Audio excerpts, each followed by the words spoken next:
এই মুহূর্তে দেখছেন DW801 মডেলের অ্যাঙ্গেল গ্রাইন্ডারের ফ্রন্ট বেয়ারিং চেঞ্জ করছি। ফ্রন্ট বেয়ারিং চেঞ্জ করার জন্য ফার্স্ট ফ্রন্টটাকে টপটাকে আমাদের ওপেন করতে হবে। তারপর এইভাবে স্লিপ দিয়ে বা কারো কাছে হাইড্রোলিক কম্প্রেসার থাকলেও এই স্যাপটাকে ওপেন করা যাবে, পেনিয়ামটাকে। গিয়ার পেনিয়ামটা ওপেন করার পর আমরা বিয়ারিংটাকে হাউসিংয়ে লাগানোর পর ফ্রন্ট বেয়ারিং রয়েছে ৬২০০০-১ লাগানোর পর পুনরায় আমরা এভাবে পেনিয়াম সেটিং করলাম।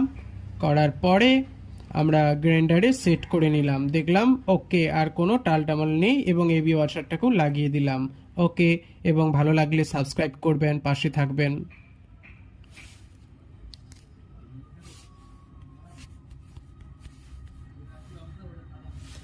ধন্যবাদ। এই ধরনের গুরুত্বপূর্ণ ভিডিও আমার পরপর পাবেন আপনারা।